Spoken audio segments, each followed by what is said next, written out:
mənə bəsdir də yəni. Hello. Kargo açıram. Hər dəfə mənə yazırdınız ki, kargoları aç. Hər bir şəklini paylaşırdım. Bu dəfə dedim ki, niyə də yox. Biraz kargom çox gəlib. Dedim açım. Ən böyüyündən başlayacağım. İnşallah ki, çox qəşəng çıxar. Özümə belə bir şey aldım. Ay çok qəşəngdir. Düşündüğümden daha qəşəngdir. Şamdan sipariş eləmişəm.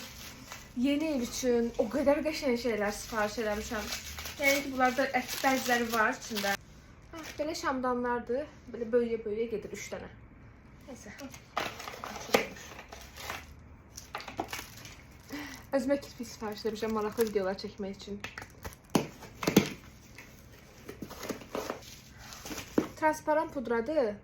Tayland məhsuludur və son vaxtlar gördüm ki, çox viral olub, çox təriflənir. Dedim ki, yoxlamalıyam. Çox da münasib qiymət almışam. 35 yəni, hardasa 9 manat almışam.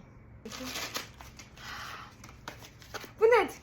O, şüşəyə hər hansı bir düz yerə yapışdırmaq üçün bir aparatdır. Bu formada.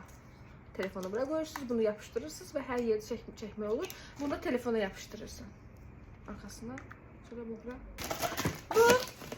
Bunlar mini yolkalardır. Yani yolkalar.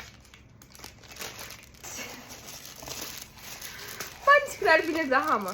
Ben bunlardan 12 tane deyip 12 paçka gönderib hərəsində 12 tane zarafat edib. Neyniyəcəm? Bu ömrüm boyu mənə bəsdir də yəni. Bu çok şirindir. Belə balaca yeni aksesuardır. Belə balaca domiklərdir. Işığı yanır buradan.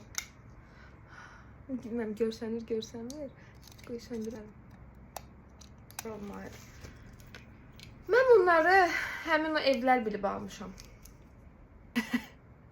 Yolkadan sadəcə asmaq üçün ev çıxdı. Bu qədər. Növbəti videoda görüşərik.